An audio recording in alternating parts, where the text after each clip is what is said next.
Nursing एक ईश्वर सेवा. मी आरोग्यदाता चॅनलमध्ये मी अक्षय तुम्हा सर्वांचं मनापासून स्वागत करते. तर मित्रांनो, तुम्ही माझ्या चॅनलवर नवीन आले असाल तर चॅनलला सबस्क्राईब करा, व्हिडिओला लाईक करा आणि शेअर करायला विसरू नका. तर आजच्या व्हिडिओमध्ये आपण रिसर्च मॅनेजमेंटच्या डेफिनेशन बघूया.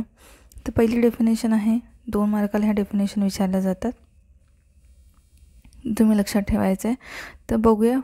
संघटना, तर परिणामकारक कार्य करणारी स्थान व भूमिका यांनी परस्पर सुसंबद्ध अशी यंत्रणा म्हणजे संघटना होय. परिणामकारक कार्य करणारी स्थान व भूमिका यांनी परस्पर सुसंबद्ध अशी यंत्रणा म्हणजे संघटना होय. नेता, नायक आपल्या कर्मचाऱ्यांकडून उद्दिष्टानुरूप ध्येय साध्य करण्यासाठी संघातील व्यक्तींना योग्य असे मार्गदर्शन करून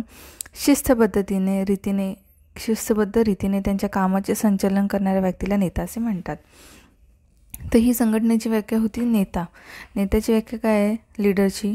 तर आपल्या कर्मचाऱ्यांकडून उद्दिष्टानुरूप ध्येय साध्य करण्यासाठी संघातील व्यक्तींना योग्य असे मार्गदर्शन करायचे आहे. शिस्तबद्ध रीतीने त्यांच्या कामाचे संचालन करणाऱ्या व्यक्तीला नेता असे म्हणतात. तर नेतृत्व, लीडरशिपची पण व्याख्या विचारली गेली आधी. तर कर्मचाऱ्यांकडून इच्छित कार्य कृती कोणत्याही प्रकारची जबरदस्ती न करता स्वखुशीने विदाऊट फोर्स आणि स्वयंप्रेरणेने व्हॉलंटरी करून घेण्याची क्षमता म्हणजे नेतृत्व आहे. लीडरशिप म्हणजे काय? तर कर्मचाऱ्यांकडून इच्छित कार्य किंवा कृती कोणत्याही प्रकारची जबरदस्ती न करता स्वखुशीने आणि स्वयंप्रेरणेने करून घेण्याची क्षमता म्हणजे नेतृत्व होय. प्रेरणा म्हणजे काय? तर प्रेरणा ही व्यक्तीच्या अंतर्मनातील शक्ती त्याला एखादी विशिष्ट कार्य करावयास लावते. त्यामुळेच प्रेरणेचा परिणाम मानवी वर्तनावरही होतो. वर्तणुकीशिवाय आवश्यकतेबद्दल प्रेरणेशिवाय घडू शकत नाही. प्रेरणा ही काय आहे? तर व्यक्तीच्या अंतर्मनातील शक्ती त्याला एखादे विशिष्ट कार्य करावयास लावते. त्यामुळेच प्रेरणेचा परिणाम मानवी वर्तनावरही होतो. वर्तणुकीशिवाय आवश्यकतेबद्दल प्रेरणेशिवाय घडू शकत नाही. लर्निंग म्हणजे काय? एखाद्या कौशल्याचे ज्ञान ताबडतोब प्राप्त करणे म्हणजे शिकणे होय. लर्निंग म्हणजे शिकणे. शिकण्याची व्याख्या काय आहे?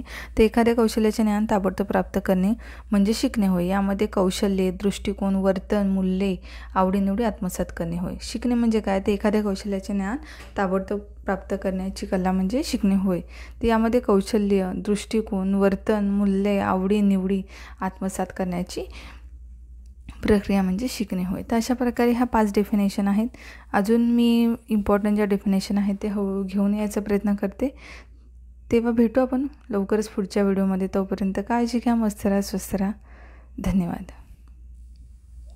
पाहिजे तर ह्याचे स्क्रीनशॉट काढून घ्या डेफिनेशनचे.